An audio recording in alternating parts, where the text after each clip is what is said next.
নিজের আবদার রাখতে ওকে একটু ঘাগটি ঘুরতে নিয়ে গেলাম। অনেকদিন থেকে বলছিল। হ্যালো এভরিওয়ান, সবাই কেমন আছেন? আশা করি সবাই ভালো আছেন। আমিও অনেক ভালো আছি। অনেকদিন থেকে আমার ভাতিজি বলছিল যে পিসিমণি আমাকে একটু ঘাগটি নিয়ে যাও।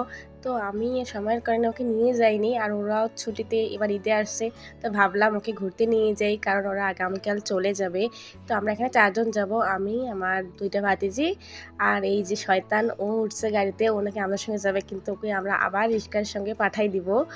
আর সামনে একটা আঙ্কেল বসছে, আর আঙ্কেলের বাবুটা নাকি মুরগি বেচতে যাবে হাটে। একটু পরে আমরা ঘাগরের সামনে চলে এসে, আমাদের বাসা থেকে ঘাগরটাও বেশি দূরে না। আমার ভাতিজাকে যেহেতু বাসায় আবার পাঠাই দেবো, যাইতে চাচ্ছিল না, তোকে একটু ঝালমুড়ি কিনে দিয়ে ওকে আবার বাসায় পাঠাই দিচ্ছি। তারপরে আমরা ঘাগরের এপারে চলে আসলাম। আর আমরা আজকে এই গাছবাড়িতেই ঘুরবো।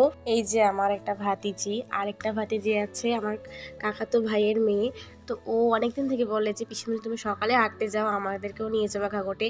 আর আমরা সকালবেলা করে ঘাগটে হাঁটতে আসি, কিন্তু অনেকদিন থেকে আসি না। তারপর আজকে বিকেলে আসলাম ওকে নিয়ে, অনেকদিন থেকে বলছিল যেহেতু। আর এদিকে আমার ভাতিজি এখানে কি করাচ্ছিল বলেন তো? কাঠবাদাম। আর এখানে অনেক বড় একটা কাঠবাদামের গাছ আছে, আর কাঠবাদাম কুড়াচ্ছিল। আমরা ভিডিও করছিলাম আর এখানে কাঠবাদাম কুড়াচ্ছিল। আর অনেক মজা করেছিলাম আমরা। বলছিল যে আমাকে ভিডিও করে দেখ, তারপর দেখিস। তারপর আমরা উপর থেকে একটু নিচে নামবো। আর এখানে আমার ভাতিজা ভিডিও করে দিচ্ছিল, কয় সাবধানে পড়ে যাবে। আমাদের ঘোরাঘুরি শেষ। এখন আমরা বাসা যাব, কিন্তু অনেক সন্ধ্যা হয়ে গেছে। এটা নদীর পরে, এখন অতটা জল নেই, কিন্তু যখন জল হয় অনেক সুন্দর লাগে দেখতে।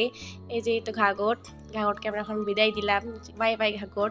তো একটু পরে বাসায় ফুচকার আয়োজন হয়, ফুচকার ভেলপুরি। এখানে বৌদি ভর্তাটা মাখছিল, আমাদেরকে সবাইকে এক এক করে দিচ্ছিল।